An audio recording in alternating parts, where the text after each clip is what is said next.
अस्सलाम वालेकुम dear aspirants, क्या हाल चाल है। उम्मीद है आप सब खैरियत से होंगे। तो आज हम इंशाल्लाह स्टार्ट करने लगे हैं कॉम्प्लेक्स एनालिसिस का थर्ड लेक्चर। तो लास्ट टाइम हमने जहाँ से छोड़ा था तो हम आज वहीं से आगे इसको कंटिन्यू करेंगे। तो देखते हैं, एक एग्जांपल से स्टार्ट लेते हैं अपना। वी हैव एन एग्जांपल कि हमने एक स्पेसिफिक वैल्यूज लेके प्रूव ये करना है कि हमने वेरीफाई करना है कि verify that real of z is less और equals to mod of z। And दूसरी चीज़ जो हमने प्रूव करनी है कि imaginary of z is less और equals to mod of z। तो आपने ये चीज़ें प्रूव करनी है। चलिए देखते हैं, हम ऐसा करते हैं, कुछ स्पेसिफिक वैल्यूज ले लेते हैं और फिर हम इसको प्रूव करने की कोशिश करते हैं। तो लेट कर लेते हैं, सोल्यूशन इसका स्टार्ट करते हैं। Let z equals to x plus iota y. हमने कोई भी कॉम्प्लेक्स नंबर सपोज कर लिया। अब हम ऐसा करते हैं कि लेट x इक्वल्स टू 4 रख लें, y इक्वल्स टू 3 रख लें। तो जो आपके पास कॉम्प्लेक्स नंबर बनेगा इसमें वैल्यूज पुट कर लें, दैट इज 4 प्लस 3 आयोटा। तो आपके पास ये कॉम्प्लेक्स नंबर, आपको इसमें मॉड ऑफ z चाहिए, रियल ऑफ z चाहिए। तो डेफिनेटली यहाँ पे जो रियल ऑफ z है वो 4 है, इमेजिनरी ऑफ z जो है वो आपके पास 3 है। तो यहाँ से आपको मॉड ऑफ z भी चाहिए, आप देख सकते हैं। तो mod of z equals to mod of 4 plus 3 iota. तो आप यहाँ से क्या करेंगे, मॉड कैसे निकालते हैं, square the root of real part का भी स्क्वायर प्लस इमेजिनरी पार्ट का भी स्क्वायर। तो ये आता है 16 plus 9 under root 25 which is 5। तो मॉड ऑफ z जो है वो आपके पास आ गया 5।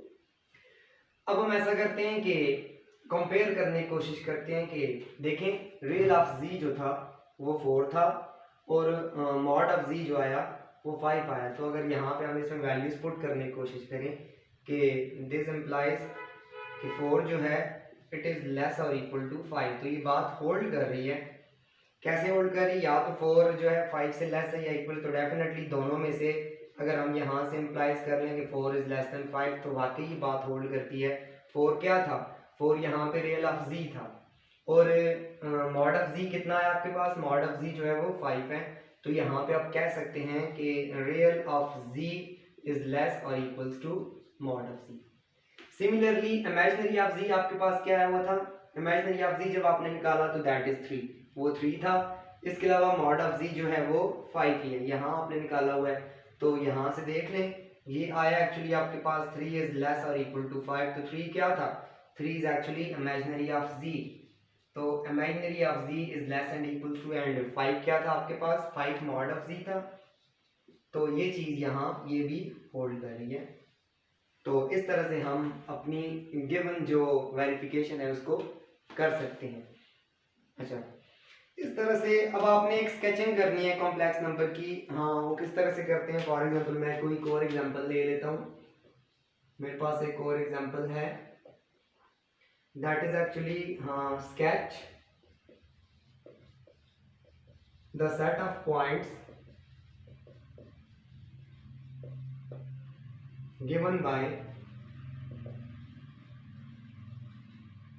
For example mod of z equals to 1। आपने इसको स्केच करना है, तो इसको स्केच करना इंतहाई आसान है। सोल्यूशन स्टार्ट करते हैं।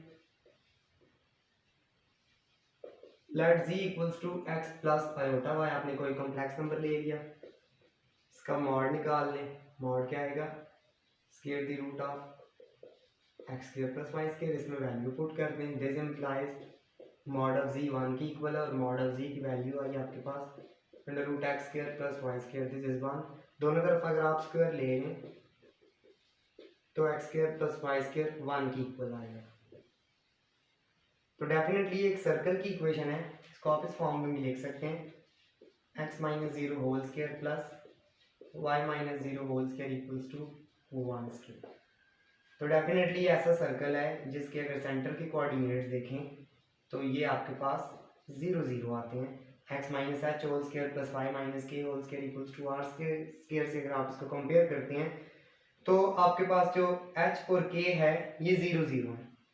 इसका रेडियस जो है डेफिनेटली, इसका अगर आप रेडियस देख लें तो रेडियस इस सर्कल का 1 है।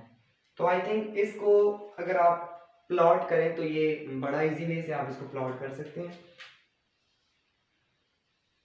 आपके पास ये सेंटर है 0 0, फॉर एग्जाम्पल मैं ये कहता हूँ कि ये लेंथ 1 है, तो डेफिनेटली इस तरफ -1 होगा, इस तरफ भी 1, इस तरफ -1। तो देखें रेडियस 1 और सेंटर 0 0 पे जो आप सर्कल ड्रॉ करेंगे वो इस तरह से ड्रॉ होगा। तो ये आपका जो रिक्वायर्ड सर्कल है, इस तरह से आप अपने सर्कल को प्लॉट कर सकते हैं। अगर इसी केस में आपसे कह दें कि आप ऐसा करें कि mod of z is greater than 1, इसका सर्कल प्लॉट करें या इसका ग्राफ आप इस कॉम्प्लेक्स नंबर का, तो मॉड ऑफ जी आपने वैसे ही लेना है, मॉड ऑफ जी आपने निकाला हुआ है that is x square plus y square under root square the root of x square plus y square is greater than 1, square ले नहीं दोनों तरफ, यही आता है x square plus y square is greater than 1, यही आ जाएगा। तो ग्रेटर देन 1 का मतलब ये है कि इस सर्कल से बाहर बाहर जितना रीजन है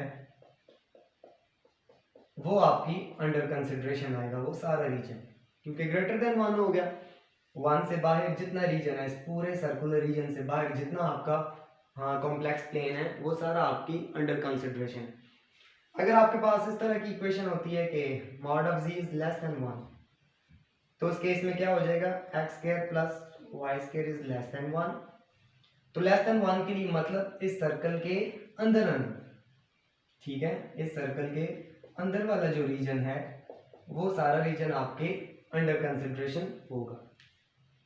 अगर आपको इस तरह से कह दिया जाता है कि फॉर एग्जांपल साथ ये इक्वालिटी भी लगा देते हैं कि mod of z is less और इक्वल्स टू 1, लेस और इक्वल्स टू 1 मींस कि इस 1 से छोटा छोटा इसके अंदर जितना एरिया है सर्कुलर रीजन, रेडियस 1 का जो सर्कल है वो सारा रीजन आप सपोज करेंगे, प्लस या बाउंड्री वॉल भी सपोज करेंगे साथ, तो उस केस में आपकी बाउंड्री वॉल सॉलिड लाइन हो जाएगी। और यहाँ सिमिलरली अगर यहाँ ग्रेटर देन 1 लगा दिया जाए तो उसका मतलब आउटर सारा रीजन है और इस सर्कल की बाउंड्री भी इंक्लूडेड है, इसमें सिर्फ बाउंड्री के अंदर वाली वैल्यू जो है वो इंक्लूडेड नहीं होंगी सर्कल में। तो यहाँ से आप इस तरह से इसको प्लॉट कर सकते हैं। डेफिनेटली चलें एक और सर्कल प्लॉट कर लेते हैं। कॉम्प्लेक्स नंबर आप कह सकते हैं कि z minus 1 mod equals to 1। अब आप इस सर्कल को प्लॉट करने की कोशिश करना चाहते हैं, तो यहाँ से आप क्या करेंगे, लेट कर लें, let z equals to x plus iota y, z की वैल्यू यहाँ पुट कर लें, x plus iota y minus 1 का mod equals to 1। x minus 1 इसका रियल पार्ट है, प्लस आयोटा y इसका इमेजिनरी पार्ट है, इसका मॉड आप निकालना चाह रहे हैं, तो इसका मॉड आप कैसे निकालेंगे, square the root of x minus 1 का square plus y square equals to 1। तो दोनों तरफ स्क्वायर ले लें तो ये स्क्वायर रूट का साइन कैंसिल हो जाएगा, ये बनेगा x square minus 2x plus 1 plus y square equals to 1, ये बन जाएगा। अगर आप इसको मजीद देखें तो ये क्या बनेगा, या अगर आप इसको ना भी इस फॉर्म में लिखें तब भी ठीक है, इस फॉर्म में आप ना लिखें इसे, आप x minus 1 whole square plus इसको लिख सकते हैं y minus 0 whole square equals to 1। अगर आप इसको कंपेयर करते हैं तो जो इसका सेंटर है वो आएगा 1 एंड 0 और रेडियस जो है वो इसका 1 आएगा। तो यहाँ से देखें ये h और k सेंटर के कोऑर्डिनेट्स हैं, ये रेडियस ही आपने लोअर लेवल पे पढ़ा होगा। तो यहाँ पे आप इस सर्कल को कैसे प्लॉट कर सकते हैं, इसको आप प्लॉट करेंगे, आपका जो सेंटर है वो 1 0 है, ये आपका सेंटर है 1 2, मैं अगर ले लेता हूँ 3, तो ये आपका सेंटर हो जाएगा 1 0, रेडियस आपका 1 है, यानी कि चारों तरफ आपने 1 लेंथ लेनी है। तो आपका कुछ सर्कल इस तरह से प्लॉट होगा, ये आपका सर्कल है। तो डेफिनेटली अगर यहाँ पे ग्रेटर देन 1 का साइन आएगा तो सर्कल से बाहर वाला सारा रीजन, अगर लेस देन 1 का सिंबल आएगा तो सर्कल के अंदर वाला रीजन, क्योंकि इक्वालिटी है तो आपका ये रीजन जो है इस सर्कल की बाउंड्री आप कंसिडर करेंगे। तो इस तरह से आप किसी भी कॉम्प्लेक्स नंबर को प्लॉट कर सकते हैं। आई थिंक आपने आज कॉम्प्लेक्स नंबर को प्लॉट करना सीख ही लिया होगा, तो इंशाल्लाह नेक्स्ट लेक्चर में मैं बाकी चीज़ें भी एक्सप्लेन करता रहूँगा और साथ साथ मैं लेक्चर्स इसलिए थोड़े शॉर्ट बनाता हूँ ना कि ताकि आप लोग इजीली उसे देख सकें और इजीली मैं उसे अपलोड भी कर सकूँ। तो अगर आपके कोई भी क्वेश्चंस हो तो आप नीचे कमेंट सेक्शन में मुझे बता सकते हैं। तो thank you so much guys for your watching. अगर आपको मेरी वीडियो पसंद आए तो आप वीडियो को लाइक करें, सब्सक्राइब करें मेरे चैनल को और शेयर करें। Thank you so much.